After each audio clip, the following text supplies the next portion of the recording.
Queridos, vamos estudar então o capítulo 19, 20 e o capítulo 21 do livro de Jeremias. Vocês lembram que ontem eu disse para vocês que o Jeremias, por ordem do Senhor, tinha descido à casa do oleiro, né? Para que o Senhor mostrou para ele, né? Que ele é o dono do barro e ele faz com o vaso que ele quer. Pois é, depois disso o Senhor disse para ele assim: você vai, compra um vaso desse. Aí ele vai, irmãos, compra um vaso, ele diz assim, você pega, na verdade, uma botija, né? Uma botija, e aí ele vai e diz assim, olha, você pega e você vai, tá? Até alguns dos anciões dos povos, dos sacerdotes, e você sai do vale do filho do Rinom, que está na entrada da porta do oleiro, e apregou ali as palavras que eu vou dizer para você. Então, o Senhor colocaria palavras na boca do Jeremias, e ele ia ter que dizer tudo que o Senhor fez, né, irmãos? E vai fazer uma coisa específica com esse vaso, com essa botija, na verdade. Aí, irmãos, o que ele diz? A Bíblia diz que o Jeremias começa dizendo assim, eis que eu trarei mal sobre este lugar. E aí ele vai falar os motivos por que o Senhor iria trazer mal àquele lugar. Por quê?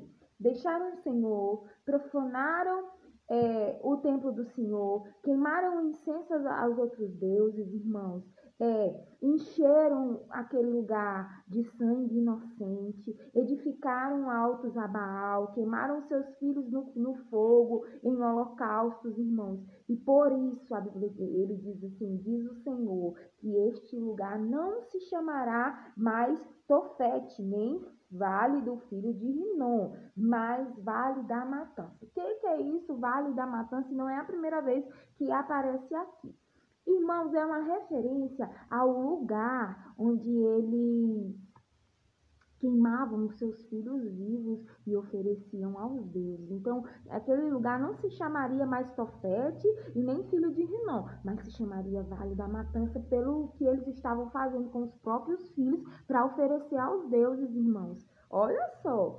E aí ele diz que aí vocês vão ver que a condenação vai ser tão grande, irmãos, que no 9 diz assim, ó, vocês vão comer carne dos seus próprios filhos, porque a fome vai ser muito grande, tá bom? Aí o que Deus manda o Jeremias fazer? Ele diz assim, você vai e quebra essa botija. Aí o Jeremias vai, irmãos, quebra a botija para todo mundo ver. E diz assim, diz o Senhor, desse modo eu vou quebrar esse povo e essa cidade. Olha só, irmãos, foi uma condenação, um julgamento uma sentença bem cruel, né?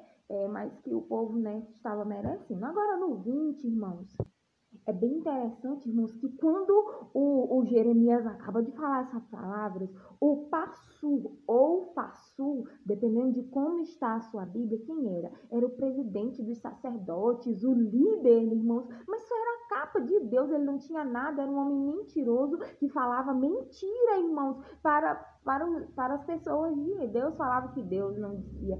Quando ele ouviu tudo o que o Jeremias estava fazendo, sabe o que ele fez? Ele bateu no Jeremias, irmãos. A Bíblia diz que feriu e mandou colocar o Jeremias no tronco. Olha só como o Jeremias sofreu, irmãos. E aí a Bíblia diz o seguinte, que ele deixou lá o Jeremias padecendo no tronco, irmãos. E aí só foi tirar o Jeremias do tronco no outro dia. E depois a gente vai ver que muitas outras maldades ele vai fazer contra o Jeremias.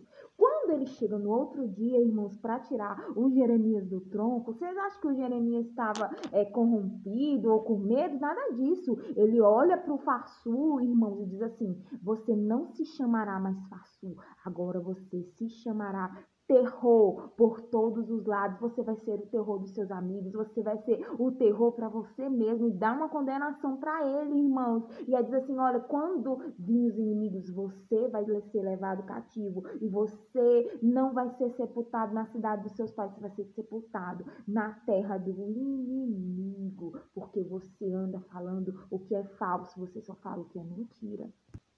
Depois disso, é interessante os irmãos continuarem lendo esse capítulo, irmãos, que a partir do versículo 7, o profeta, irmãos, ele vai entrar numa espécie de depressão, e ele não vai ser o único que vai sofrer isso, irmãos. Por quê? Porque ele está muito cansado. cansado, irmãos. Ele já foi agredido, ninguém acredita nele. Ele começa dizendo assim: olha, Senhor, é na verdade, o que ele estava querendo dizer aqui, irmãos? Que toda vez que ele tem que falar para o povo, vai falar de destruição, falar de violência, ele se desfalece e ele não estava mais aguentando de tanto sofrer, irmãos. Quer dizer que a prova para ele, o fardo para ele estava sendo muito grande e ele estava falando com o Senhor. Mas no meio dessa oração, dessa confissão que ele faz para Deus, de que não está mais aguentando, irmãos, ele começa a reconhecer e diz: Senhor, Tu és o Senhor dos exércitos, prova o justo, esquadrilha os corações, tu faz a vingança. Eu cantarei ao Senhor, porque o Senhor livra a alma do necessitado, dos malfeitores.